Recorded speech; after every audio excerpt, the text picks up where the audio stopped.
ओम तव कथामृतं तप्तजीवनं कविभिरीडितं कल्मषापहं श्रवणमंगलं श्रीमदाततं भुवि गृह्णन्ति ये भूरिदा जनाः। श्रीरामकृष्ण वचनामृत हे संवाद रूप ग्रंथ आहे आणि याच्यामध्ये सुरुवातीला भागवतातील गोपीगीत त्याचा एक श्लोक दिला आहे। तव कथामृतम, प्रभो तुमच्या लीलांचे, तुमच्या कथांचे आणि तुमच्या वचनांचे अमृत संसारातील दुःखांनी होरपळलेल्या जीवांना संजीवन देणारे असून ते पापराशींचा नाश करणारे आहे, असा ऋषीगणांनी त्याचा महिमा गायला आहे। तुमच्या अमृतमय कथा आणि वचने ही केवळ ऐकल्यानेच ऐकणाऱ्यांचे परमकल्याण करीत असतात। त्यांचा महिमा अपार आहे, तो यथार्थपणे कोण बरे वर्णू शकणार। ती आधीचीच सर्वत्र व्याप्त आहे, त्यांचा कोण बरे प्रसार करू शकणार। तथापि जे ह्या भूमंडळी ती भक्तिभावाने वर्णून लोकांना सांगत असतात तेच खरोखर सर्वश्रेष्ठ दाते होत।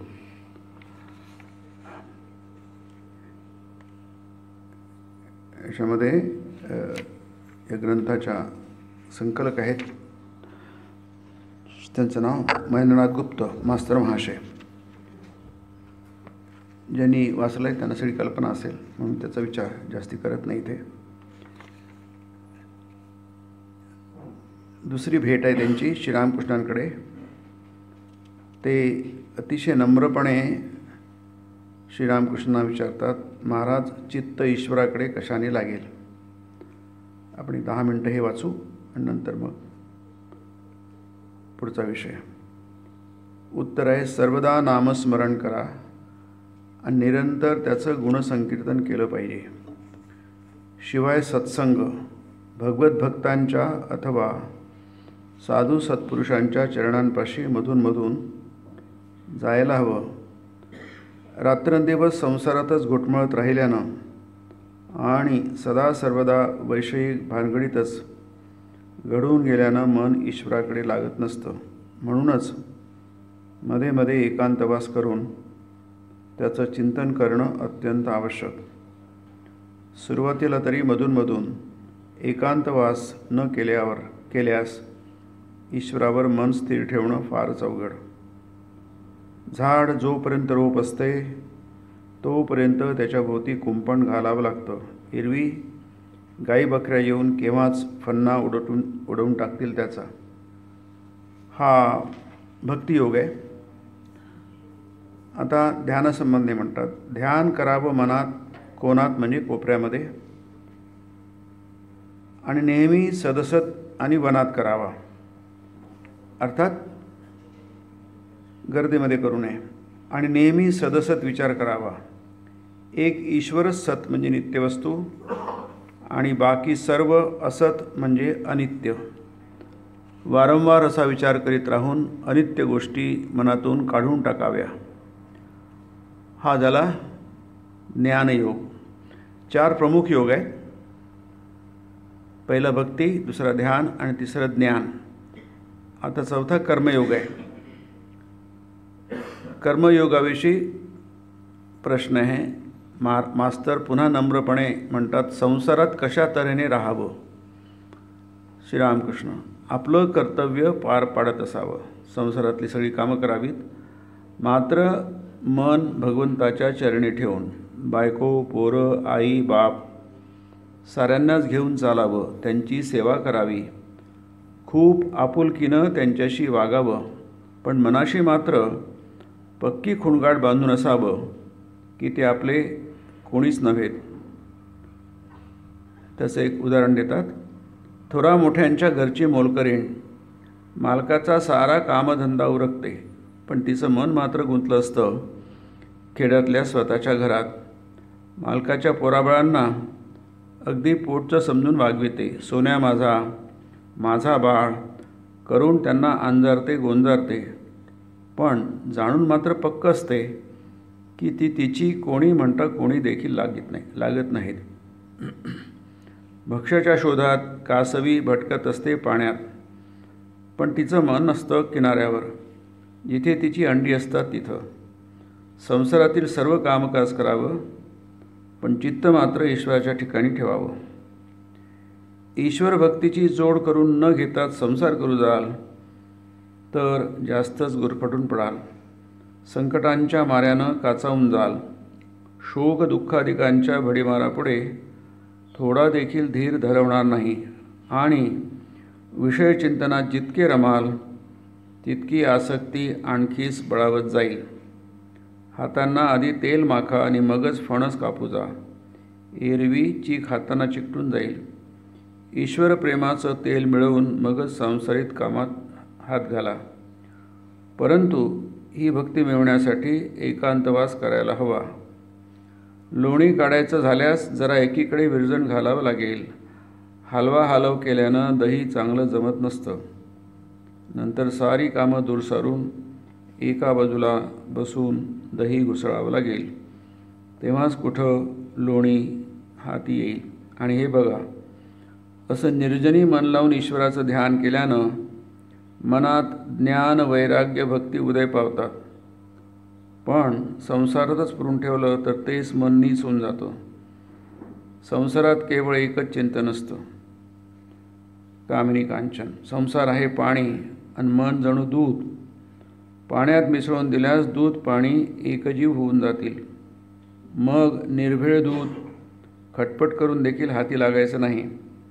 पण त्याच दुधाला विरजण लावून दही करून त्यातून लोणी काढून मग ते पाण्यात जरी ठेवलं तरी सुद्धा न मिसळता वर तरंगू लागेल. एवढ्याच करता निर्जन जागी साधना करून अगोदर ज्ञानभक्तिरूपी लोणी हस्तगत करून घेतलं पाहिजे. मग ते लोणी संसार जलात सोडून दिलं तरीसुद्धा त्यात मिसळणार नाही, तरंगतच राहील. याबरोबरच विचार म्हणजे विवेक विचार करणं अत्यंत आवश्यक. मास्तर, ईश्वराचं दर्शन का खरोखरच होऊ शकतं? श्रीरामकृष्ण, यात काय संशय? जरूर जरूर होऊ शकतो. त्यासाठी मधून एकांतवास, त्याचं नामगुणगान, नित्यानित्य वस्तुविचार याच साऱ्या उपायांचं अवलंबन करायला हवं. मास्तर, कोणत्या अवस्थेत त्याचं दर्शन घडत असतं? श्रीरामकृष्ण, खूप व्याकुळ होऊन रडल्यास त्याचं दर्शन होऊ शकतं. बायका पोरांकरता रडून लोक घागर घागर टिपं गाळू शकतात. पैशासाठी आक्रोश करून डोळे सुजवू शकतात. पण ईश्वराकरता कोणी रडलं आहे त्याला अगदी आळवण्यासारखं आळवा बघू. व्याकुळता आली की अरुणोदय झाला म्हणून समजा. त्यानंतर लवकरच सूर्य उगवेल. व्याकुळता उत्पन्न होण्याचाच अवकाश. मग दर्शनाला मुळीसुद्धा उशीर नाही. 3 प्रकारच्या ओढींची शक्ती एकत्र झाल्यास ईश्वर दर्शन देतो. विषयी माणसांची, विषयासंबंधीची ओढ, आईची मुलासाठीची आणि सतीची पतीसाठीची. या 3 ओढी कुणा एखाद्यात एकाच वेळी उद्भवतील तर त्या जोरावर ईश्वराचं दर्शन करून घेणं शक्य आहे. एकूण काय की ईश्वरावर प्रेम करायला हवं. आई जशी मुलावर, सती जशी पतीवर, निविषयी जसा विषयांवर प्रेम करतो तसं प्रेम त्याच्यावर केलं पाहिजे. या तिघांची प्रीती, या 3 जणांची ओढ एक करून जितकं होईल तितकं आकर्षण जर ईश्वराविषयी वाटू लागेल तर अवश्य त्याची भेट होईल. व्याकुळ होऊन त्याचा धावा केला पाहिजे. मांजरीचं पिलू नुसतं म्याव करीत राहतं. आईला हाका मारणंच फक्त त्याला माहीत. जिथं आई ठेवील तिथं ते राहतं. कधी स्वयंपाकघरात, कधी खाली जमिनीवरच, तर कधी बिछाण्यावर. ती ठेवते आणि हे राहतं. त्रास होऊ लागला की ते फक्त म्याव करून हाका मारतं. बस, दुसरं तिसरं त्याला काही ठाऊक नसतं. आणि त्याची आई देखील कुठेही का असेना, पिलाचा आवाज कानावर पडला रे पडला की आपली तडक येऊन हजर होते. ओम निरंजनं नित्यमनन्तरूपं भक्तानुकम्पाधृतविग्रहं वै ईशावतारं परमेशमीड्यं तं रामकृष्णं शिरसा नमामि।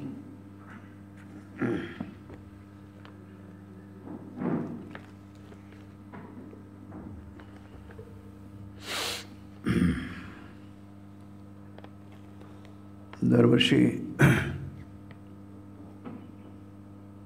आपण इथे वार्षिक उत्सव करतो।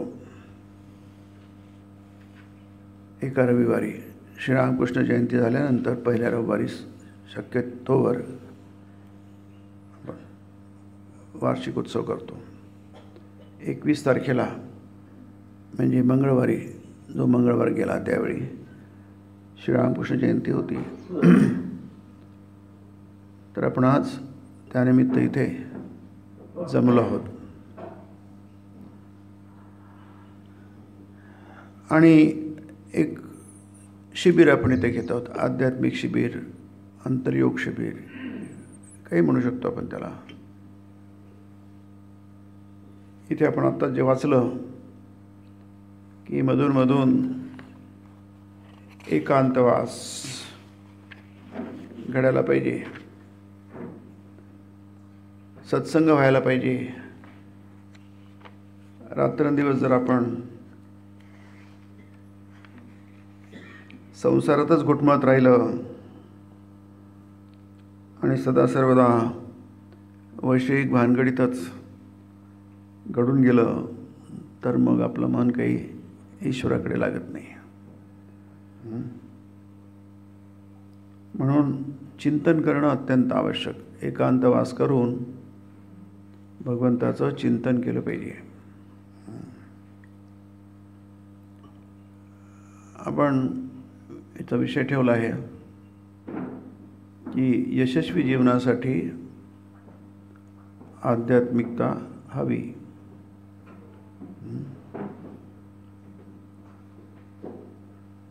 तर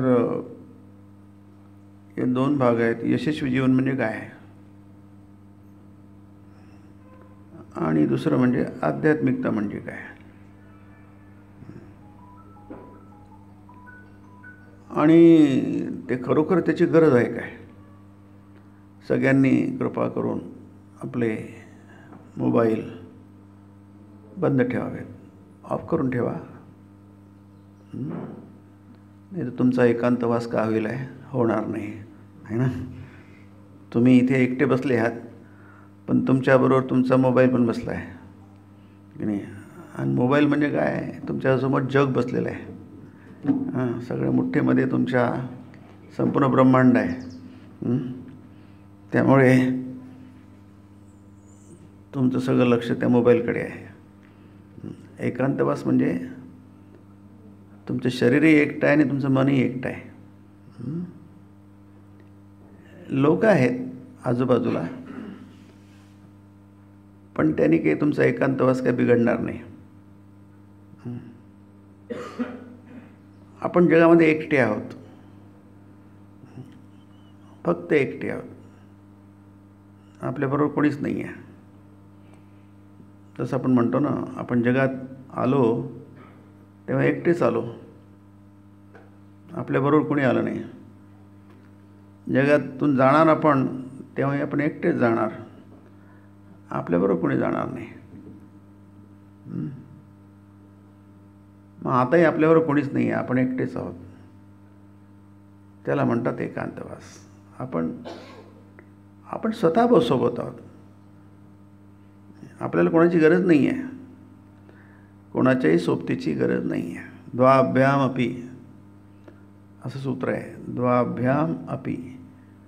दोन सुद्धा सूत्र आहे ना, सूत्र फार संक्षिप्त असतात, अतिसंक्षिप्त असतात, पण त्याच्यात महान अर्थ दडलेला असतो। दोनच शब्द आहे बघा, द्वाभ्याम अपि म्हणजे दोन सुद्धा नको, दोन सुद्धा नको, दोन सुद्धा त्रासदायक असतात। त्यामुळे इथे परमार्थच वाचलं आपण की पण मनाशी मात्र पक्की खूणगाठ बांधून असावं की ते आपले कोणीच नव्हेत. जगात सगळेच आपले आहेत, कोणीच परका नाही, पण आपले कोणी नाही आहे. श्रीरामकृष्ण फार छान प्रार्थना आहे. आई तुम्हार भोई आम्हार केऊ नाही, ती बंगालीमध्ये आहे. हे आई, तुझ्याशिवाय मला दुसरं कोणी नाही. आणि आपण स्वतःला इतकं अशांत करून सोडलेलं आहे. आपलं चित्त ईश्वराकडे लागत नाही, म्हणजे कशाकडेच लागत नाही. आपण फार चंचल, अशांत, अस्थिर असं चित्त घेऊन आहोत. त्याची सोबत आपल्याशी आहे. आपल्यासोबत कोण आहे? आपलं चित्त आहे. चित्त म्हणजे मन. आणि ते मन कसं आहे? अतिशय अशांत आहे, अस्थिर आहे, चंचल आहे, दुःखी आहे, विषादी आहे, विषण्ण आहे. असं मन आपल्याजवळ आहे. आणि हे मन एकाग्र नाही आहे. कोणत्या एका विषयावर ते स्थिर होत नाही, विखुरलेलं आहे. सगळीकडे पळणारं असं मन आहे आपलं. आपल्यापाशी कुठे आहे ते? ते आपलं आहे, पण आपल्या ताब्यात नाही आहे. आणि अशांची सोबत आपण करतो. द्वाभ्यामपी, ते सुद्धा नको, असलं मन नको आपल्याला. आताच मी औरंगाबादला मंदिरातून बाहेर येत होतो, आलो तर दोघं पती पत्नी आले. तेव्हा मला ध्यान शिकायचं आहे. तू सांगा, मी चालता चालता त्यांना ध्यान शिकायचं आहे. म्हटलं तुला ऑफिस करायचं चला, ध्यान करायचं आहे मला, चला. मला त्याचे 8 वाजले होते. त्या इतक्या उशिरा ते आले. सगळं मंदिरमधलं बंद झालं. मला ध्यान शिकायचं आहे मला. म्हटलं तुम्हाला ध्यान शिकायचं आहे तर आधी ABCD शिकावं लागेल ना. तुम्हाला ए माहीत नाही, बी माहीत नाही, सी माहीत नाही. आणि तुम्हाला ध्यानात म्हणून एकदम चालता चालता तुम्हाला एकदम वाटतं की ध्यान होऊन जावं माझं. म्हणजे फार सोपी गोष्ट आहे असं वाटतं. इतर गोष्टींसाठी ते वाटेल तेवढा वेळ द्यायला तयार आहे. तुम्ही डॉक्टरांकडे गेले, तुमचा नंबर लागला, 1 तास लागला, लोक चुपचाप करणार काय? बसावं लागतं 1 तास.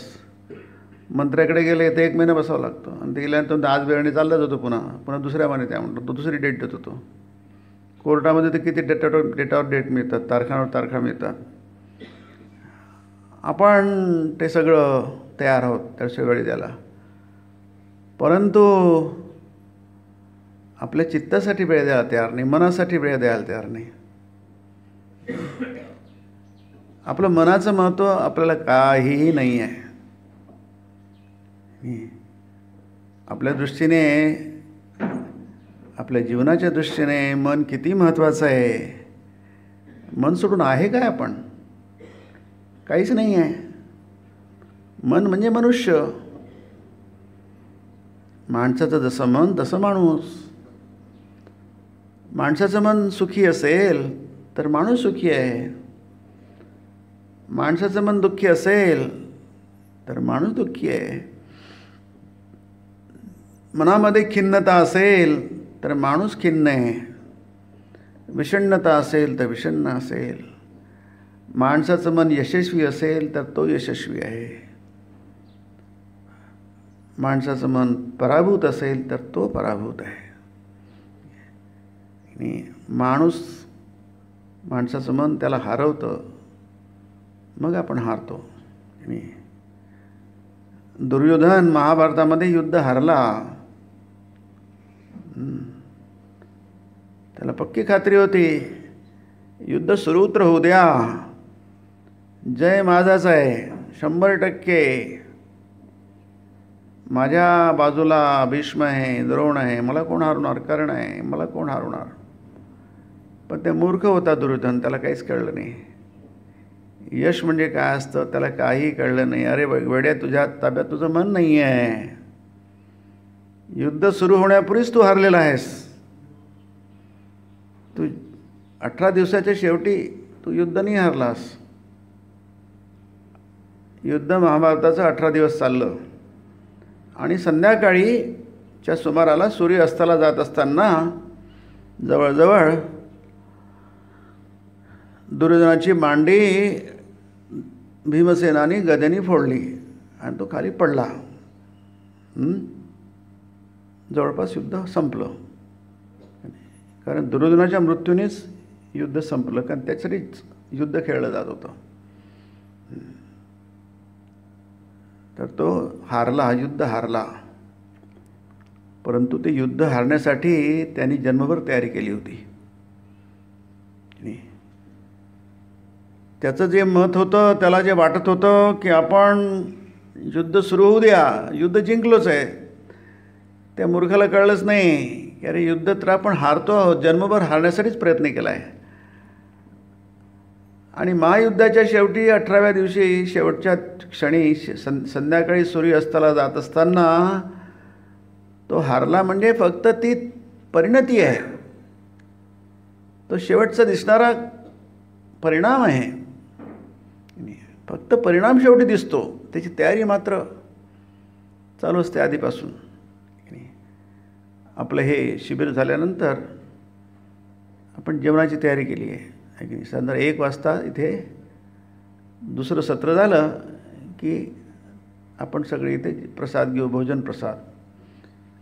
आता भोजन प्रसाद गेली तयारी केव्हा झाली, आज सुरू झाली ती सकाळपासून. तुम्हाला 1 वाजता एकदम नाही करता येणार, त्याची तयारी सकाळपासून झालेली आहे. आणि ती तयारीपासून पूर्वतयारी आणखी 1 महिन्यापासून झाली सुरू आहे. तेव्हा कुठे तुम्हाला 1 वाजता जेवण मिळेल. कोणत्याही गोष्टीची तयारी फार आधीपासून होत असते, फक्त परिणाम दिसत असतो आपल्याला शेवटी.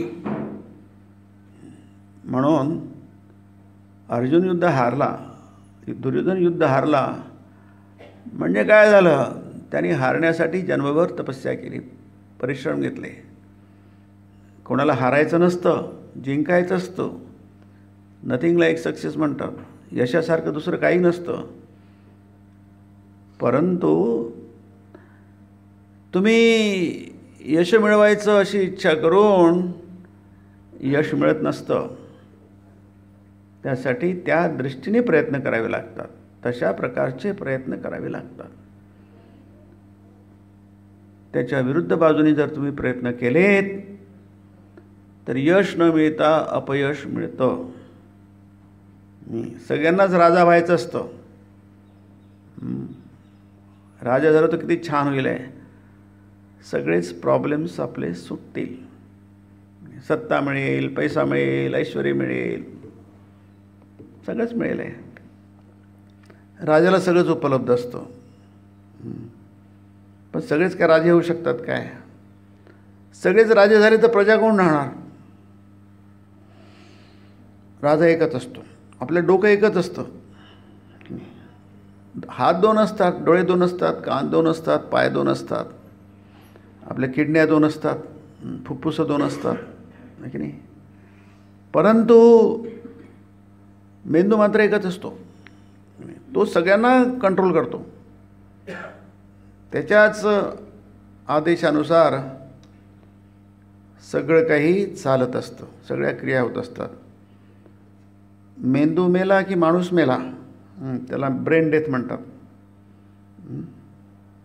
तुमचं हृदय बंड म्हटलं तर तुम्ही जवळपास मेलेत, आशा आहे की नाही? त्याला काहीतरी रिवाईव्ह करता येतं, शॉक देऊन धक्के मारून वगैरे काहीतरी करतात, डॉक्टर करतात ते सगळं, कारण त्यांना आशा असते. पण मेंदू मेला की मग त्याला धक्के मारले जात नाही, शॉक आहे, काय करणार, काय गेलाच तो आता मेंदू, आता काही तर काही करता येत नाही. तिथला रक्तपुरवठा, ऑक्सिजन संपला तर ते संपलं, सगळंच संपलं. आता काही करता येत नाही. तसंच यश जे आहे, यश मिळवण्यासाठी तुम्हाला काय करावं लागेल, कशाला यश म्हणायचं, इथे आपण विचार करतोय. कशालाही यश म्हणू नका, ते मिळवा, परिश्रम करा, धडपड करा, सगळं करा, पण ते काही यश नव्हे. याचा अर्थ असा की खरं यश नव्हे ते. ते यशाने तुमचं काही खूपसं काही होणार नाही. तुम्हाला खूप भूक लागली आहे, केव्हा मिळते असं झालं आहे, खूप भूक लागली आहे तुम्हाला, आणि तुमच्या तोंडावर हातावर कोणी म्हटलं अच्छा तुम्हाला भूक लागली आहे का, ठीक आहे ठीक आहे ठीक आहे, एक चमचाभर दही ठेवलं, झाली तुमची भूक संपली. काय कसं जमणार? चमच्याभर दह्याने तुमची भूक मिटत नसते. मग नथिंग लाईक सक्सेस. सक्सेस सगळ्यांनाच पाहिजे, सगळ्यांनाच राजा व्हायचं आहे, परंतु आपल्याला नंबर 1 सक्सेस कशाला म्हणतात माहीत नाही आहे, यश कशाला म्हणतात माहीत नाही आहे, खरं यश कशाला म्हणतात ते माहीत नाही आहे. आणि त्याला गीतेमध्ये फार सुंदर शब्द आहे. भगवद्गीता फार सुंदर ग्रंथ आहे. संपूर्ण जीवनाची आखणी एकाच ठिकाणी आपल्याला दिसते तिथे. संपूर्ण जीवन, मानवी जीवन जन्मापासून तर मरतपर्यंत, पहिला श्वास आणि शेवटचा श्वास, याच्यामधले ह्याला आपण आयुष्य म्हणतो. श्वास घेतो, आयुष्य सुरू झालं, श्वास संपतो, आयुष्य संपलं. मधल्या काळाला आपण जीवन म्हणतो, आयुष्य म्हणतो. आयु मर्यादा तेवढी असते, मग ती किती असू शकते. 1 दिवस जगला तर ते तेवढंच आयुष्य आहे त्याचं. 100 वर्ष झालं तर 100 वर्षच आयुष्य आहे. आयुष्य हे आयु जाती भोगा, योगशास्त्र म्हणतं. हे कसे ठरत असतं? तुमचं आयुष्य किती असावं हे कसे ठरतं? काही लोक जन्मताच मरून जातात आणि काही लोक 100 वर्षाच्या वर जगतात. हे कसं ठरत असतं? जाती म्हणजे जन्म. जाती शब्दाचा अर्थ संस्कृतमध्ये जन्म होतो. जन्म कशाप्रमाणे ठरत असतो याचा अर्थ काय? जन्म म्हणजे काय? जन्म म्हणजे कशा प्रकारे व्हावा, कुठे व्हावा, कसा व्हावा. विद्वान घरात जन्म व्हावा की मूर्खांच्या घरात जन्म व्हावा, शिकल्या सवरलेल्या कुटुंबात जन्म व्हावा की जिथे सगळेच अडाणी आहे तिथे जन्म व्हावा, समृद्ध घरात जन्म व्हावा जिथे विपन्न अवस्था आहे तिथे जन्म व्हावा. कारण पुष्कळशा गोष्टी आईवडिलांकडे येतात. रोग येतात, संस्कार येतात, सवयी येतात, स्वभाव येतात. नेहमी तसं नसतं, पण पुष्कळ असतं. सगळं ते शारीरिक गोष्टी, बायोलॉजिकल गोष्टी आहेत, त्या जीन्समधनं येतात की नाही, पण त्या महत्त्वाच्या ठरतात. त्याला म्हणतात जाती. जाती शब्दाचा अर्थ आपण काही करतो, जाती शब्दाचा अर्थ तो नाही आहे. जाती स्मरत्व हाही शब्द आहे. म्हणजे तुम्हाला तुमचे पूर्वजन्म आठवतात. तिथे जाती म्हणजे जन्म, त्याला आठवतात. योग्याला आपण पूर्वजन्मामध्ये काय होतं, पूर्वजन्मामध्ये काय माहीत असतं त्याला, मग त्याला जाती स्मरत्व म्हणतात. त्याचं स्मरण असतं. म्हणजे जाती शब्दाचा अर्थ जन्म आहे. जन्म कुठे व्हावा? त्याच्यानंतर भोगा. तुम्ही जन्मास आल्यानंतर तुमच्या वाट्याला निरनिराळ्या सुखदुःखांचे भोग येतात. भोग म्हणजे अनुभव, तीव्र अनुभव, सौम्य अनुभव, वेगवेगळ्या प्रकारचे अनुभव असतात, वेगवेगळ्या ग्रेडचे अनुभव असतात की नाही. काही काही दुःख खूप तीव्र असतात, काही काही दुःख तेवढे तीव्र नसतात. सुख तसेच असतात, काही काही सुख अतिशय तीव्र असतात. त्याला म्हणतात भोग, अनुभव. प्रत्यक्ष अनुभव त्याला भोग म्हणतात. तुम्ही ते अनुभवता, प्रत्यक्ष अनुभवता. आता तो थोडा वेगळा विषय, पण अनुभव घेतल्यानंतर तो अनुभवाचे संस्कार राहतात. तीव्र अनुभव असेल, अनुभवाचे संस्कार राहतात, असं वाटते पुन्हा तो अनुभव घ्यावा. वेगळा विषय आहे, पण आलाच म्हणून सांगतो. दुसऱ्यांदा घेतल्यानंतर त्याचा अनुभव आणखी तीव्र होतो. मग आपण आणखी तो अनुभव घ्यावा, त्याची सवय लागत जाते. त्याला व्यसन म्हणतात, ॲडिक्शन म्हणतात. व्यसन तसं असतं आहे की नाही. माणसाने तो पूर्वीच्या काळी गडकरींचं ते नाटक होतं, एकच प्याला, फक्त एकच प्याला.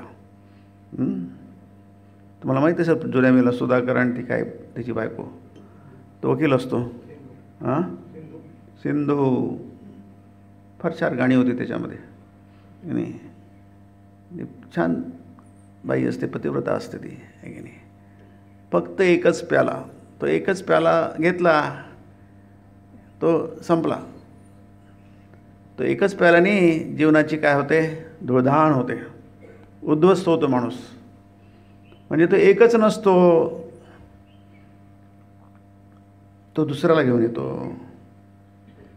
एक प्याला दुसऱ्याला घेऊन येतो, 2 झाल्यानंतर दुसऱ्याला आणतो, 3 झाल्यानंतर 4ला आणतो. मग तुम्ही मोजतच बसा किंवा मोजूच नका.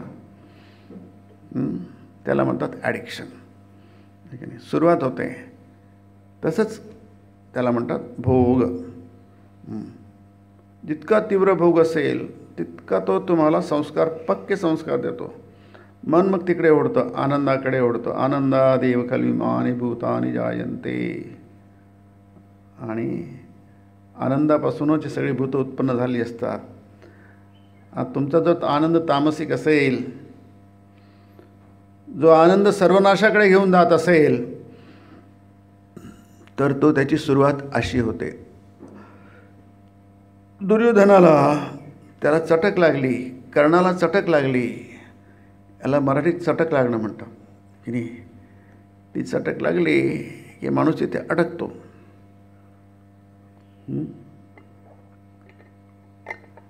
आणि त्याला कशाची चटक लागली?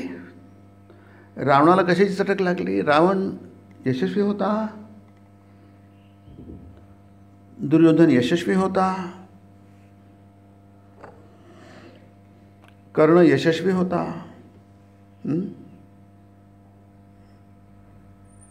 याचा विचार करायला पाहिजे आपल्याला. जगामध्ये यशस्वी लोक कोण होते बरं? तुम्ही विचार करा. आपण यशस्वी आहोत. काही मुलं बसली आहेत, ती कमी वयाची आहेत, त्यांचं अजून बरंचसं आयुष्य बाकी आहे. काही ज्येष्ठ मंडळी बसली आहेत, त्यांचं वय जास्ती आहे,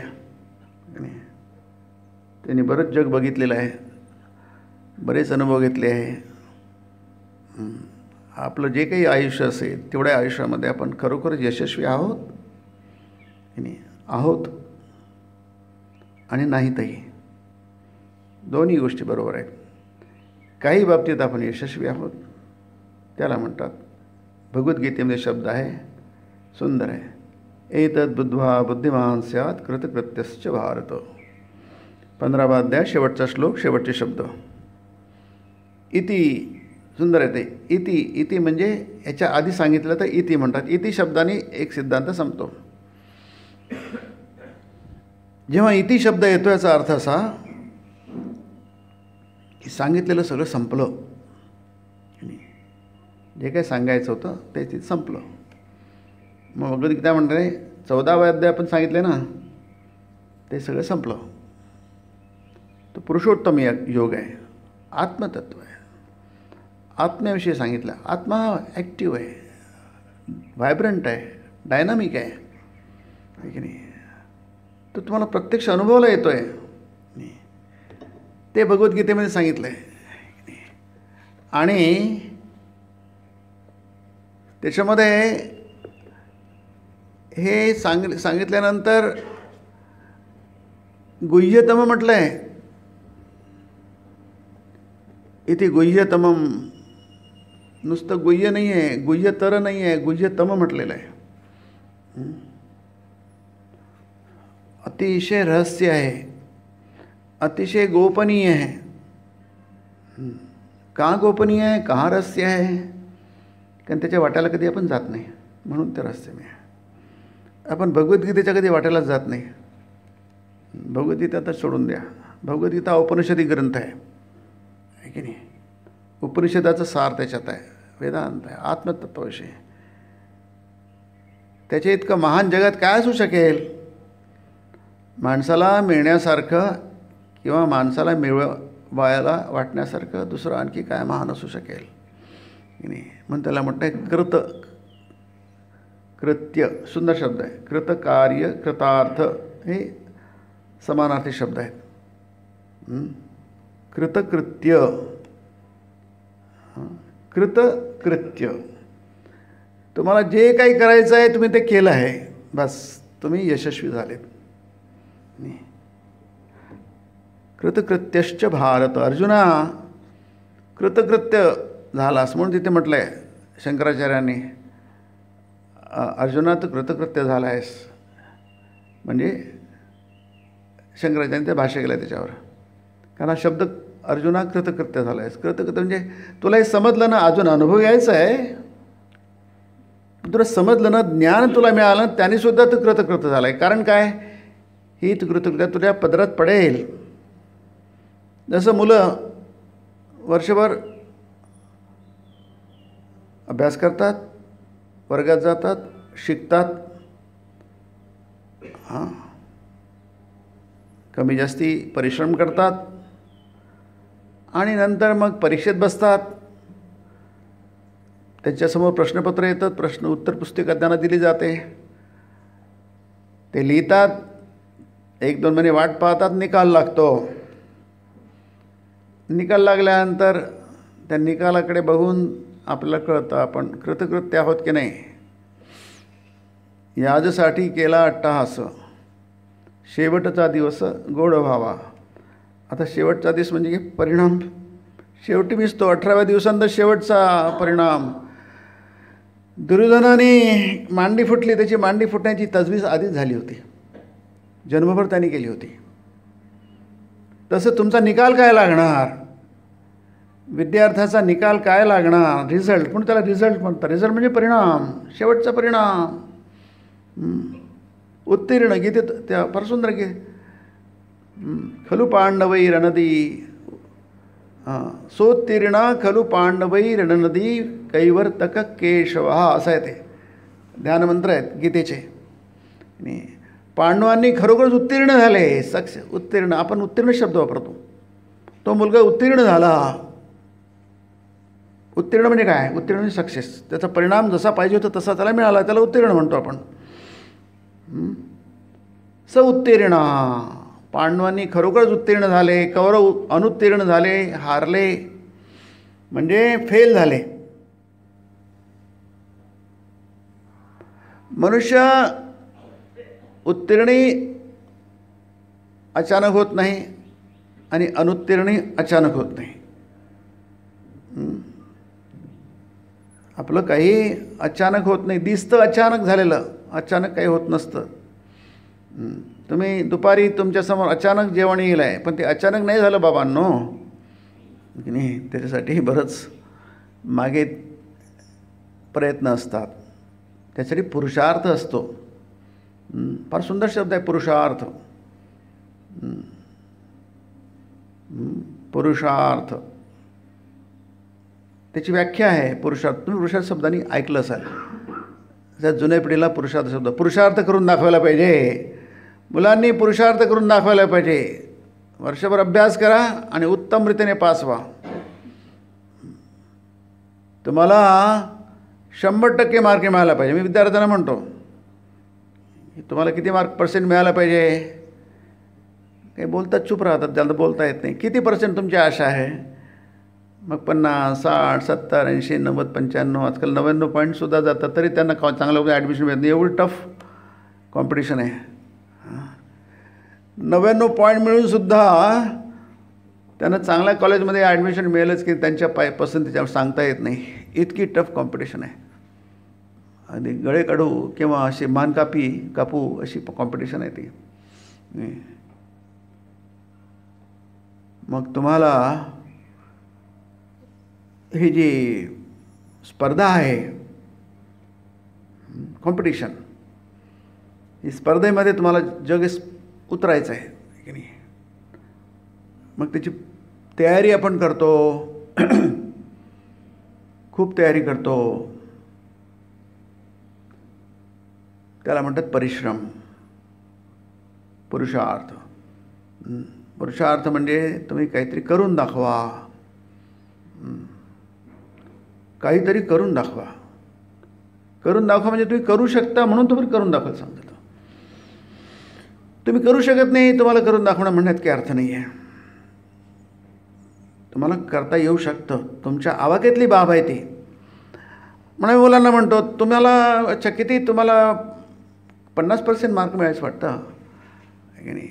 ठीक आहे नाही, पण तुम्हाला 100 मार्क मिळणारे असतात. प्रश्नपत्रिकेमध्ये दिलेलं असतं 100 मार्क लिहिली असतात. याला विषयाला 100 मार्क दिले जातील. मग 100 मार्क दिले जातील, मग तुम्ही 99 मार्क घ्यायला तयार व्हाल काय?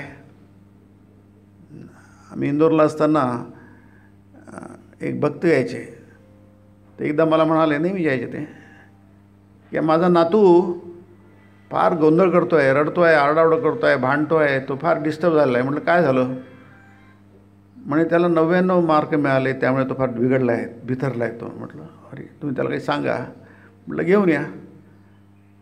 तो आला. अरे म्हटलं तुला 99 मिळाले, काय झालं? म्हण मला 1 मार्क कमी मिळाला. 1 मार्क कमी मिळाला? मिळाला असेल, पुढच्या वेळी प्रयत्न कर, 100 मिळेल तुला. की 90 मिळेल? नाही म्हणे मला 1 मार्क कमी का मिळाला? तो खूप भांडला, शाळेशी भांडला, प्रिन्सिपलशी भांडला, शाळेशी भांडला. मला 1 मार्क कमी, माझा मार्क कुठं काढला? टेक्निकली तो बरोबर आहे, तात्विकदृष्ट्या तो बरोबर आहे. का बरोबर आहे? कारण जसं मी मुलांना म्हणतो की तुम्हाला जर 100 रुपये मी देईल, तू हे काम माझं कर, मी कबूल केलं आणि नंतर त्यांनी माझं काम माझ्याप्रमाणे करून दिलं आणि मी मग त्याला म्हटलं अरे अच्छा तू काम संपलं काय? बरं हे 50 रुपये घे. तो थांबणार, तर चालणार नाही 50 रुपये घेऊन. अरे काय झालं, तुला 50 रुपये दिले की? नाही मला 100 रुपये दिले तुम्ही म्हटलं होतं. अच्छा ठीक आहे, तू लहान आहे, तुला कशाला पाहिजे 100 रुपये? तुला आणखी 10 रुपये देतो, 60 रुपये घे, 70 घे. तो तिथून हालणार नाही, माझ्यासमोर हालणार नाही. अच्छा 99 रुपये घे, 1 रुपये फक्त कमी आहे की नाही? तो नाही 1 रुपये कमी नाही येणार मी. अरे 1च रुपये फक्त तुला कमी येतो आहे. नाही 100 रुपये मला कबूल केले होते, मला 100 रुपयेच पाहिजे, मला 99 रुपये नको.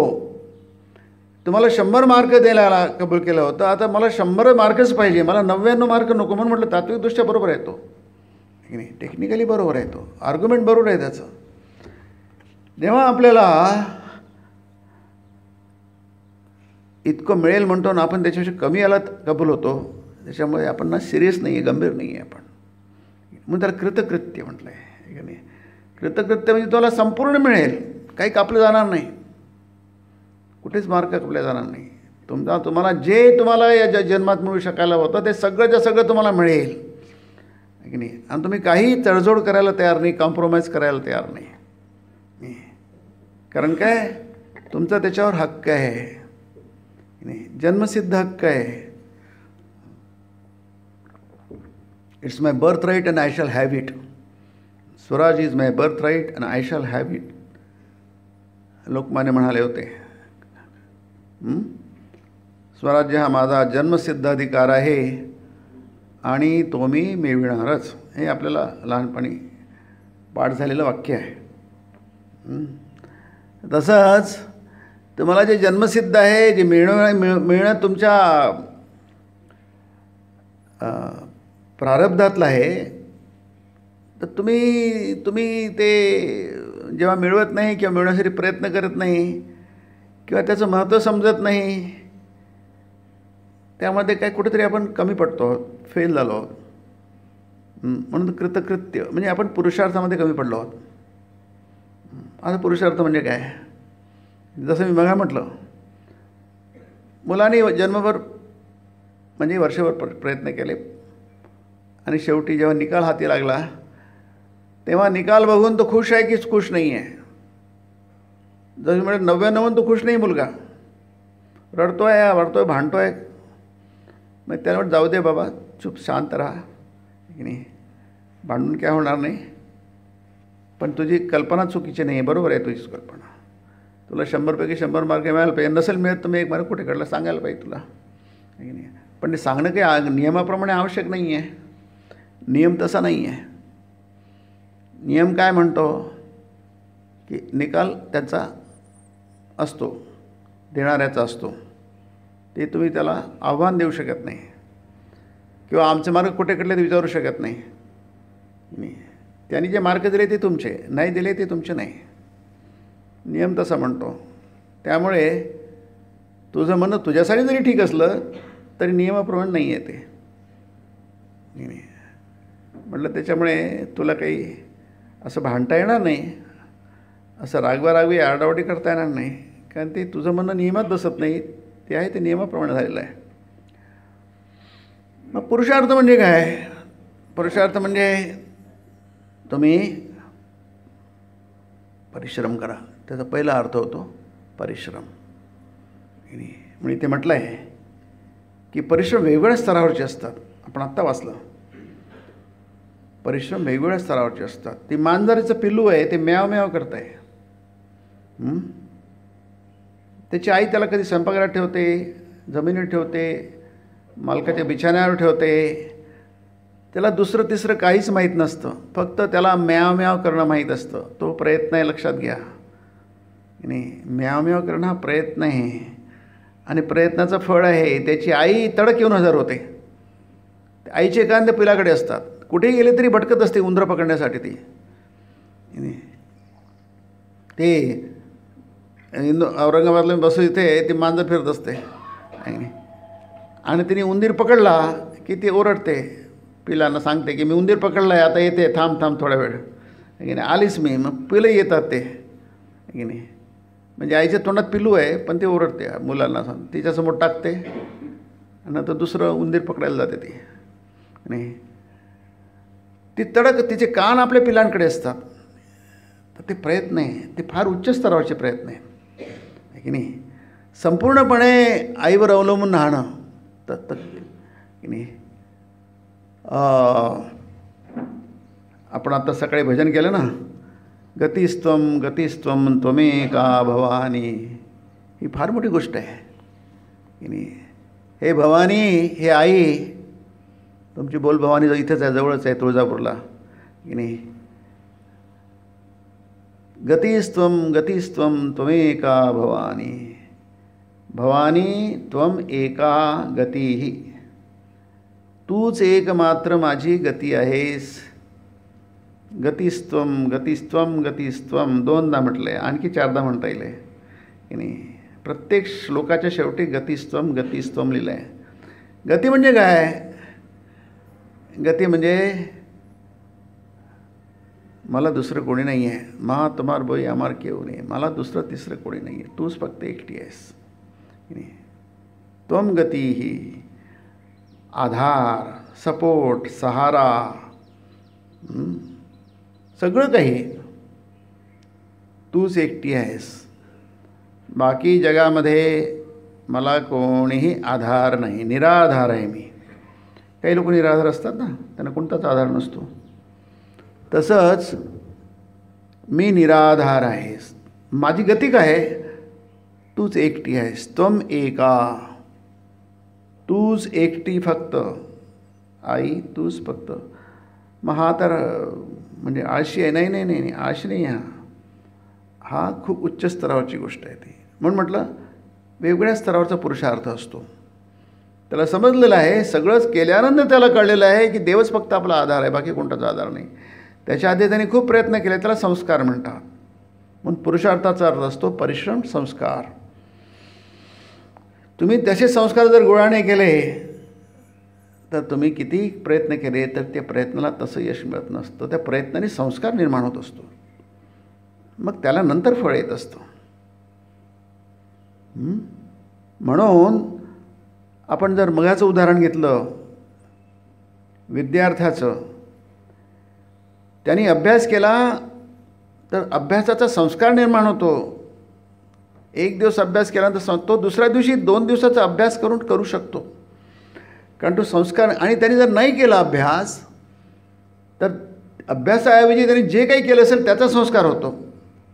त्यांनी वेळ वाया घालवला असेल तर वेळ वाया घालवलाच संस्कार होतो. दुसऱ्या दिवशी पण तो वेळ घालवेल वाया. तिसऱ्या दिवशी पण घालविलं असं वाया करतात, तर संपूर्ण वर्ष आणि 15 दिवस, अरे माझा 15 दिवस झाले अभ्यासच झाला नाही. म्हणजे काय, त्यांनी संस्कार कशाचे गोळा केले? वेळ वाया घालवण्याचे संस्कार केले, टाईम वेस्ट. तसं न करता त्यांनी जर अभ्यास करण्याचे संस्कार गोळा केले असते तर त्याला दररोज अभ्यास करता आला असता, आणखी अभ्यास करता, जास्ती अभ्यास करता, असं करता करता त्याला तो संस्कार पडला आहे. त्याला म्हणतात, आपण त्याला नेहमी हॅबिट म्हणतो की नाही, सवय. सवय माणसाचा दुसरा स्वभाव आहे असं म्हणतो. Habit is second nature. की नाही,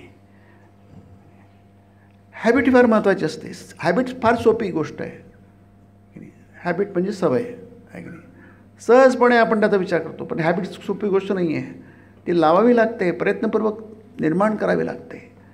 पुष्कळच्या गोष्टी आपण सवयीने करत असतो. समजा इथे आहे, तुम्ही आले आहात की नाही, पुष्कळ लोक नेहमी येतात. दर महिन्याच्या शेवटच्या शुक्रवारी आपण इथे असतो, एकदा येतो औरंगाबादवरनं. काही लोक नियमाने येतात, दर याला येतात. ती सवय लागल्यानंतर ती सवय तुम्हाला तिकडे ओढून घेऊन येते. तुम्हाला ध्यान करण्याची सवय असेल तर ती सवय तुम्हाला तुमच्या ध्यान करायला भाग पाडते. म्हणून आपल्याला मूड येत नाही.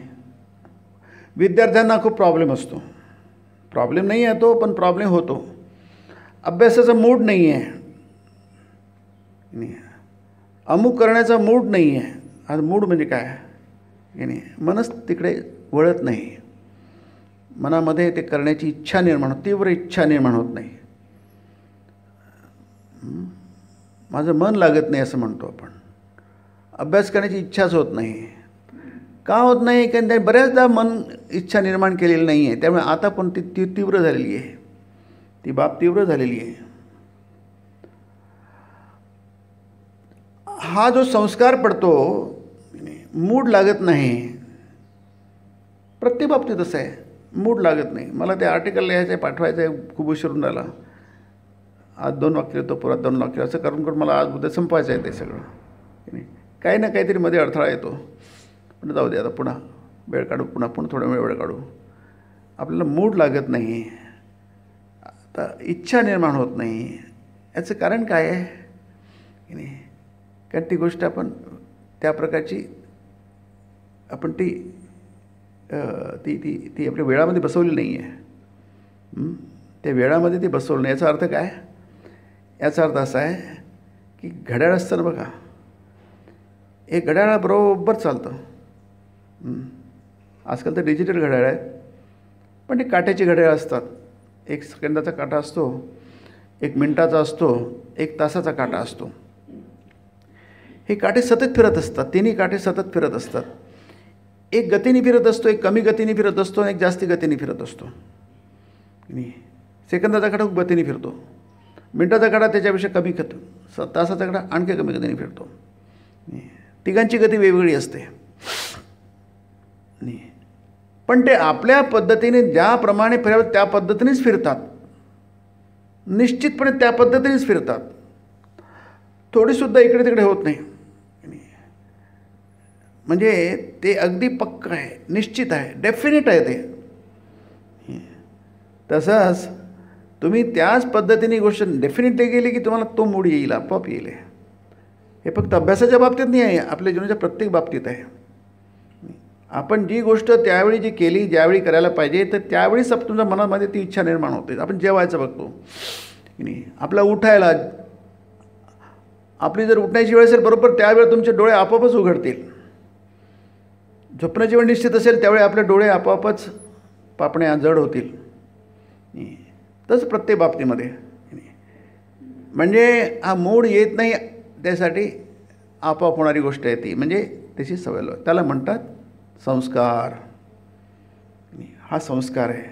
हा संस्कार आधी थोडा प्रयत्न करावा लागतो, परिश्रम करावा लागतात, मग ती गोष्ट आपोआप होते. जसं आपण हार्मोनियम वाजवतो, सा रे ग म रे ग म ग म प पदनी सनिधा हे असं करतो ना, हे आधी आपल्याला असं करावं लागतं, सा रे ग म करावं लागतं. नंतर बोटं आपोआप फिरतात, बरोबर सा रे ग मच येतील, ते आपोआपच येईल ते. मग काही तुम्हाला विचार करून बोटं भरवावं लागत नाही. तुम्ही मोबाईलवर बोटं फिरवता, ABC काही मेसेज पाठवता, आपोआप फिरतात. काही इतक्या गायनी करतात, इतक्या पटापट करतात. काय स्पीड असते बघा. आधी तुम्हाला प्रयत्न करावा लागतो, आधी स्पीड नसते, नंतर मग ती स्पीड येते. त्याला म्हणतात संस्कार. म्हणजे 2 गोष्टी झाल्या. एक परिश्रम झाले, आधी मेहनत करा, थोडासा त्रास सहन करा, मनाला थोडंसं कठोर व्हा. तुमचंच मन आहे पण थोडे कठोर व्हा. जसं आई आपल्या मुलाच्या बाबतीत कठोर होते नाही, कशासाठी? ते होणं आवश्यक असतं. कधीकधी त्याला 2 थापडा मारावे लागतात की नाही, कधीकधी त्याला रडवावं लागतं की नाही. कारण काय? तो संस्कार टाकायचा असतो. कारण संस्कार योग्य किंवा अयोग्य जर तो पडला तर तो पक्का होतो. म्हणून परिश्रम नंबर 1, नंबर 2 संस्कार, आणि नंबर 3 त्याचा परिणाम तुम्हाला वेळ घेतो. त्याला म्हणतात कालांतराने. परिश्रमाने, संस्काराने आणि कालांतराने जी गोष्ट तुमच्यापाशी आज नाही ती गोष्ट तुम्हाला मिळते, त्याला म्हणतात पुरुषार्थ की नाही.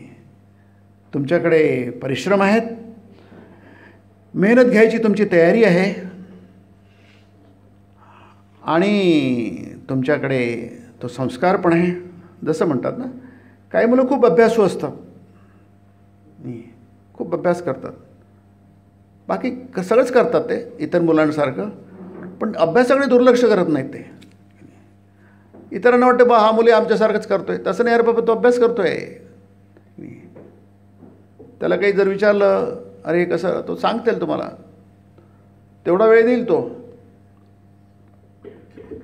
पण तो अभ्यास करतो. अभ्यासाकडे अभ्यासू असतात काही काही मुलं, लक्षपूर्वक करतो. कॅरियर्स असतात, अभ्यास करतो तो का. आणि बाकीच्यांना वाटतं की ठीक आहे आपणही करू, की आम्ही पण करू, ते आहे काय तो करतो तर आम्ही पण करू. थोडीशी प्रेरणा मिळते, इच्छा निर्माण होते मनामध्ये, अरे तो करतो तर आपल्याला कळलं. जसं आजकाल अभ्यासिका असतात, आमच्या इथे अभ्यासिका आहे, इथे आता मुलं बसतात. आज आहे मग त्याच्यामुळे ते हटवलं आहे, हलवलं आहे. हे मंदिर आहे, इथे बसतात मुलं अभ्यासाला. अभ्यासिकेमध्ये स्टडी रूम ज्याला आपण म्हणतो, आजकाल खूप ठिकाणी असतात. तर ते अभ्यासाचा संस्कार असतो काहींमध्ये. परिश्रम, त्यानंतर कालांतराने कोणती गोष्ट केल्यानंतर ती पटकन ती परिणाम देत नसते, त्याला वेळ लागत असतो. बी जमिनीत टाकल्याबरोबर काही मोठं झाड होऊन त्याला फळं येत नसतात, त्याला तो एक वेळ लागत असतो. लहान मुलं असतं छोटंसं, जन्माला आल्याबरोबर होता होता तो मोठा मनुष्य निर्माण होतो, एकदम होत नसतो, त्याला वेळ लागतो. त्याला कालांतर म्हणतात की नाही, काळाची अपेक्षा. तसंच कृतकृत्यता जी आहे, कृतकृत्यता म्हणजे कंप्लीट सक्सेस, त्याला कृतकृत्यता म्हणतात. म्हणजे तुम्हाला जेवढं मिळायला पाहिजे, अपेक्षा नाही म्हणत मी इथे, अपेक्षा करू शकतो मी, तो एक भाग आहे त्याचा. अपेक्षा म्हणजे एक्सपेक्टेशन, तो एक भाग आहे, पण ती पूर्ण गोष्ट नाही आहे. तुम्हाला मिळालंच पाहिजे आणि मिळेलच, नक्कीच मिळेल, म्हणून तिथं बुद्धिमान शब्द वापरला आहे. एतद् बुद्ध्वा बुद्धिमान स्यात्, तो बुद्धिमान होतो. फार सुंदर शब्द आहे. आपण कोणालाही बुद्धिमान म्हणतो की नाही, आपण सगळेच बुद्धिमान आहोत की नाही. कोणाला वाटतं की आपण बुद्धिमान नाहीत म्हणून, जो अगदी निर्बुद्ध असतो त्यालाही वाटतं पण बुद्धिमान आहोत म्हणून. रावणा निर्बुद्ध होता, कर्ण हा निर्बुद्ध होता, IQ कमी होता. तुम्ही घाबरू नका की नाही, कर्णाचा IQ फार कमी होता, दुर्योधनाचा फार कमी होता, धृतराष्ट्राचा फार कमी होता. तुम्हाला रे असं कसं, तुम्ही काय म्हणता, फार कमी होता. IQ म्हणजे बुद्ध्यांक, ज्याला आपण बुद्ध्यांक अंकामध्ये मोजता येतो आजकाल. जशी गोष्ट आपण टेम्परेचर मोजू शकतो, BP मोजू शकतो, तशाप्रमाणे तुम्ही बुद्धीसुद्धा मोजू शकते. किती ॲक्युरेट आहे हा भाग वेगळा, किती तंतोतंत आहे, किती ते व्यावहारिक आहे, व्यवहारामध्ये त्याला आणता येतं किंवा कितपत त्याच्यावर आपण भरोसा ठेवायचा हा भाग वेगळा. पण काहीतरी आहे, तुम्हाला ती मोजता येते, बाब मोजता येते की नाही. काही लोकांचा भरपूर असतो, काही लोकांचा कमी असतो. म्हणजे आपण म्हणतो की याची बुद्धी कमी आहे, याची बुद्धी जास्ती आहे. आणि आपल्याला समाजामध्ये दिसतं काही पटापट समोर जातात, मोठे होतात. आपले आज अशी परिस्थिती आहे भारताची, जिकडे तिकडे युनोचा आत्ता तो अध्यक्ष होतो, काय कोणतरी झाला वाटतं, याचा त्याचं काय म्हणतात ते फायनान्स विभागाचा भारतीय झालेला आहे. सगळे CEO आज भारतीय होऊन राहिले आहेत की नाही. याचा अर्थ काय? याचा अर्थ भारतीय लोक बुद्धिमान आहेत. भारतीय लोक बुद्धिमान आहेत, अक्कल आहे. आणि तर युरोपमध्ये, अमेरिकेमध्ये इतकं युनोमध्ये कसे काय भारतीय लोक समोरून आले? पाकिस्तानचे काय आहेत नाही, तिथे लोक राहतात, ते याच उपखंडातले लोक आहेत. ते काय येत नाही, एकही काय येत नाही. सगळे भारतातले लोक काय आहेत सगळे टॉपला. आणि काय हे फक्त आतापर्यंत सापं खेळणारे गारोडी लोक अशी आपली समजूत करून दिली, जगाला समजूत करून दिल्या गेली की भारतामध्ये डोकं बुद्धिमान लोक नाही आहेत. तो मॅकॉले म्हणत होता की आमचे ते हे सगळ्या काय भारतातलं सगळं ग्रंथसाहित्य आहे, साहित्य त्यांच्या एका कपाटामध्ये सुद्धा मावेल इतकं आहे. म्हणजे अगदी दुर्लक्षण आहे, काही भारतामध्ये ज्ञानच नाही आहे. जगाची अशी समजूत करून देण्यात आली की भारत म्हणजे सगळ्यात काय शेवटचा देश आहे. याच्यासारखा भारतासारखा निम्न स्तरावरचा कोणता देश नाही आहे. अशी जगाची समजूत अजूनही आटोकाट जग प्रयत्न करत आहे. सगळं जग भारताला एकटं पाडत आहे. आणि हा सगळ्यात मागासलेला देश आहे, सगळ्यात शेवटच्या नंबरचा देश आहे. अशी ते स्वतःची खात्री करून घेत नाही, जगाची खात्री करून देणार सगळं जग प्रयत्न करत आहेत. परिस्थिती नेमकी उलटी आहे, नेमकी उलटी आहे, लक्षात ठेवा. आजसुद्धा इतकं भारताचं बुद्धिमत्ता सिद्ध होऊन सुद्धा अजूनही जग भारताचं सगळंच काही वाईट आहे. धर्म, तत्त्वज्ञान, नमूक सगळंच काही शेवटच्या स्तरावरचं आहे, निम्न स्तरावरचं आहे. इतकं सिद्ध होऊन सुद्धा. आणि आजचा प्रयत्न नाही आहे, हा शेकडो वर्षापासून चाललेला प्रयत्न आहे. आणि स्वामींनी सांगितलं या सर्वांना पुरून होणारा भारत देश असे म्हटलं आहे त्याच्या व्याख्यानामध्ये. शतकानुशतके झालेले आघात, चालीरीतीमध्ये झालेले शेकडो बदल, या सर्वांना पुरून होणारा हा भारत देश आहे. चेन्नईमध्ये त्यांनी भाषण दिलं होतं अमेरिकेतून आल्यानंतर, त्यातलं वाक्य आहे की नाही. या सर्वांवर या देशाने मात केलेली आहे. बघा सगळं जग ह्याला जमिनीमध्ये 100 फूट गाळून टाकायला आसुसलेलं आहे. भारताने कधी कोणाचं बिघडवलं नाही आहे, पण भारतालाच बिघडवायला मात्र सगळं जग एका पायावर उभं आहे, सगळं. आणि जगाला आशा आहे फक्त भारताकडनं. किती गंमत आहे बघा, किती विसंगती आहे. जग किती मूर्खासारखा वागवत आहे, म्हणजे किती निर्बुद्ध आहे. त्याला म्हणताय किती सम्मूढ आहे म्हटलेलं आहे की नाही. इथे त्याला म्हटलं यो मामेव मसम्मूढो जानाति पुरुषोत्तमं स सर्वविद भजति मां सर्वभावेन भारत. हे सगळे मूर्ख लोक आहे. सम्मूढ आहे म्हणजे मोहजनित आहे, मोहग्रस्त आहे की नाही. भारत कोणाकडनं काही घेत नाही, भारत जगाला देण्यासाठी निर्माण झाला आहे. सगळ्यात उत्तमात उत्तम भारत देतो आहे जगाला, आणि त्यालाच तुम्ही नष्ट करायला निघाले. सगळं जग त्याच्या मागे लागलेलं आहे, हात धुवून मागे लागलं आहे. तुम्ही सगळं बघा, इतिहास बघा. भारताची सभ्यता, भारतीय संस्कृती सगळं नष्ट करण्यासाठी जग उभं आहे एका पायावर. आपले शेजारी बघा, दूर कुठे जायला पाहिजे. आपले शेजारी देशसुद्धा तसेच आहेत. शेजारी देशांनी भारताची हात मिळवणी करून कुठे गेलं असतं, सगळं जगाला भारी होऊ शकले असते. पाकिस्तानची टीम आणि इंडियाची टीम, क्रिकेटची टीम जरी एकत्र आली असती, भारत जर हा एकत्र असता, अखंड भारत असता, ही टीम सगळ्या जगाला भारी झाली असती. म्हणजे वेगळी असून सुद्धा, म्हणजे फक्त एक उदाहरण म्हणून सांगतो आहे नाही. एक असते, कौरव आणि पांडव जर एक झाले असते तर काय, कोण याला चॅलेंज करू नये, कोण आव्हान देऊ शकलं असतं. पांडवांनी राजसूय यज्ञ केला, कृष्णाला आमंत्रण देईल त्यांनी, म्हणलं काय फार कठीण गोष्ट आहे पण करू आपण ते. राजयोजने म्हणजे सम्राट चक्रवर्ती होणार युधिष्ठिर. सगळ्या संपूर्ण भारतावर जेवढ्या काही सत्ता आहेत त्या सर्व सत्तांचा त्याची मान्यता आहे, तो सगळ्यात आमचा श्रेष्ठ आहे. राजसूय यज्ञ केला आणि कुळामध्ये एकच राजसूय यज्ञ होत असतो असा नियम आहे. दुर्योधनाला काहीच मान्य नव्हतं. ज्या परंपरा आहे त्याला कशालाच त्यांनी जुमानलं नाही कधी. तो म्हणतो नाही मी पण करणार. साहेब अरे तसं करता येत नाही, तुझंही कुरुकुळ आहे आणि त्याचंही कुरुकुळ आहे, तुम्ही एकाच कुळातले आहात, तुम्हाला कसं काय दोनदा करता येणार. तो म्हणजे मी करणार.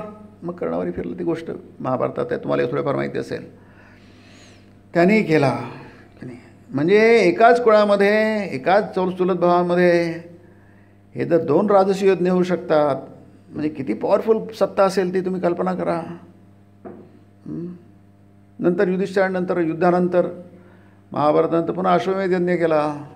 तोही फार कठीण आहे, अतिशय कठीण आहे तो. रामाने पण अश्वमेध यज्ञ केला होता. किती कठीण आहे पण केला आहे त्यांनी. मग हे 2 जर कुरुकुळ एकत्र आले असते आणि होतेच ते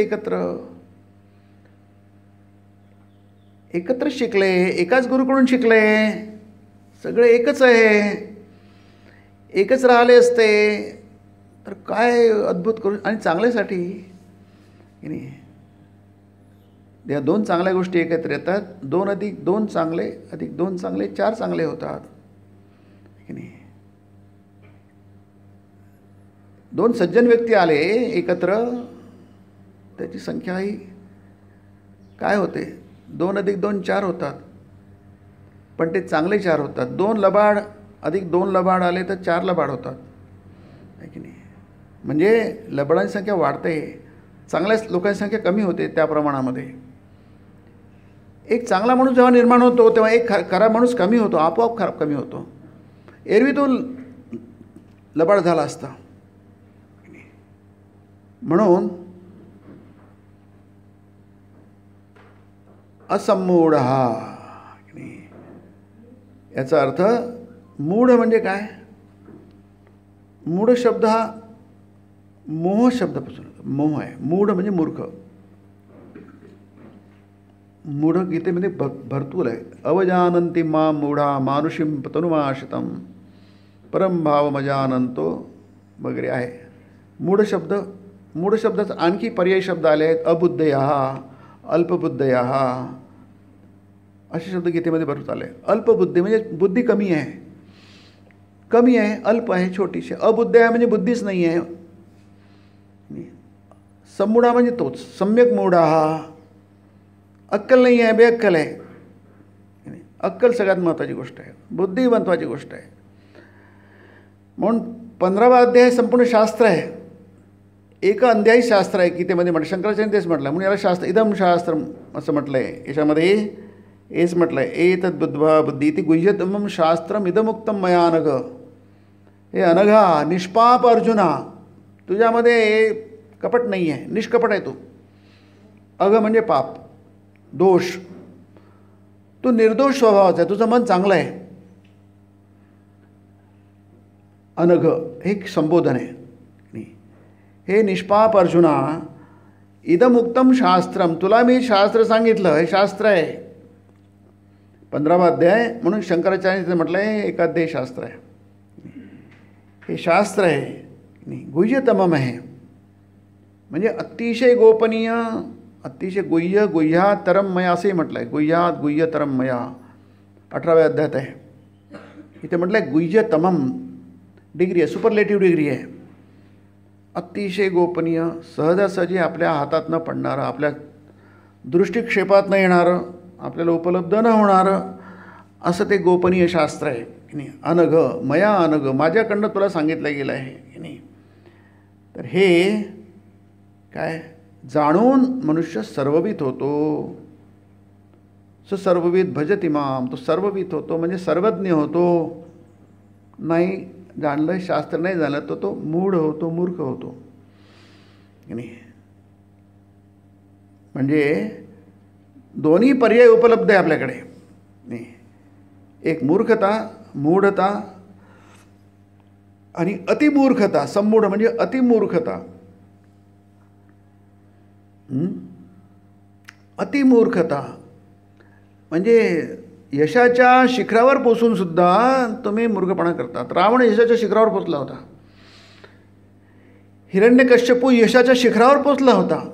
त्यांनी तपश्चर्या केली. रावणाने तपश्चर्या केली आहे, मोठी तपश्चर्या केली आहे. यशाच्या शिखरावर चालला.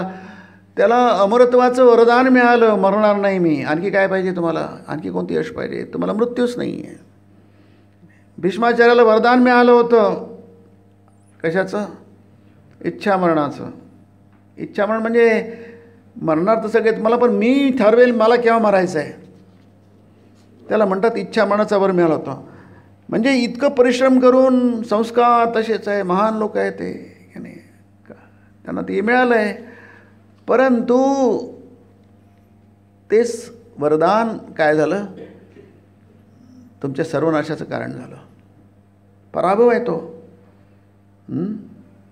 रावणाचा पराभव आहे. रावणाचा पराभव आहे, हिरण्यकश्यपूचा पराभव आहे, दुर्योधनाचा पराभव आहे तो, आणि थोडं पुढे जाऊन भीष्मांचा पण पराभव आहे तो. की नाही? युद्ध संपतपर्यंत नंतरही बरेच दिवस ते होते. जेव्हा सूर्य उत्तरायणाला गेला तेव्हा त्यांनी मग प्राण सोडला. तोपर्यंत रणभूमीवर मृत्यूची वाट पाहत बसले होते.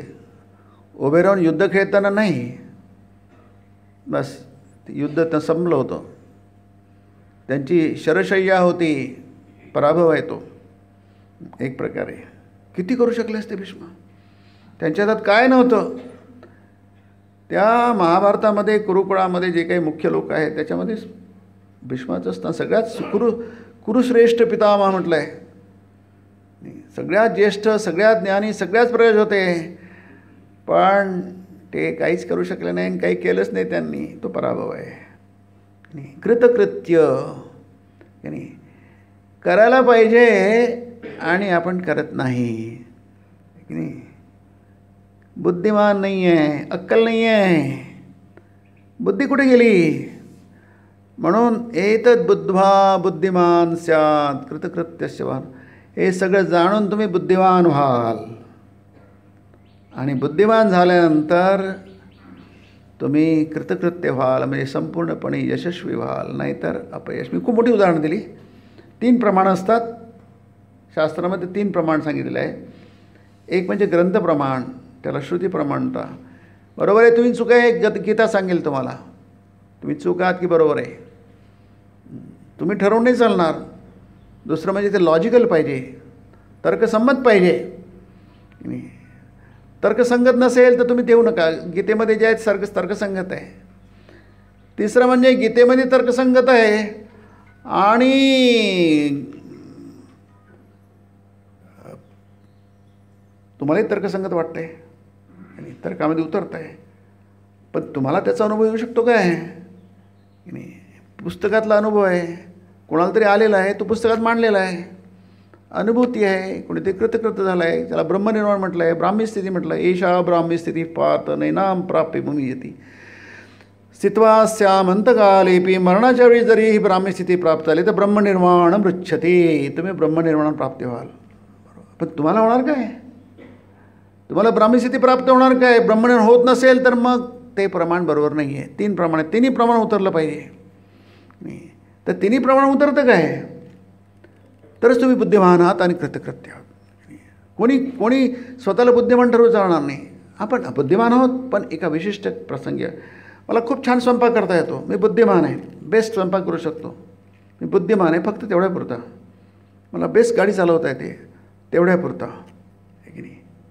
परंतु तुम्ही कृतकृत्य नाही. कृतकृत्य म्हणजे इथे विशिष्ट संदर्भात म्हटलेलं आहे, विशिष्ट संदर्भात बुद्धिमान म्हटलं आहे. म्हणून हा विषय काही आपला असा याचा नाही आहे, आपल्या संपूर्ण जीवनाचा आहे, पास्ट, प्रेझेंट आणि फ्युचर की नाही. म्हणून गीतेमध्ये भगवान म्हणतात, कृष्ण म्हणतात की मला पास्टही माहिती आहे, मला प्रेझेंटही माहिती आहे आणि फ्युचरही माहिती आहे की नाही. त्याला म्हणतात कृतकृत्य, त्याला म्हणतात सर्वविध सर्वज्ञता. आपण विषय पुढच्या सत्रात बघूया. आता चहाची वेळ झालेली आहे. थोडे पाय मोकळे करा, चहा घ्या आणि पुन्हा इथे येऊन बसा. मग आपण दुसऱ्या सत्राला प्रारंभ करूया.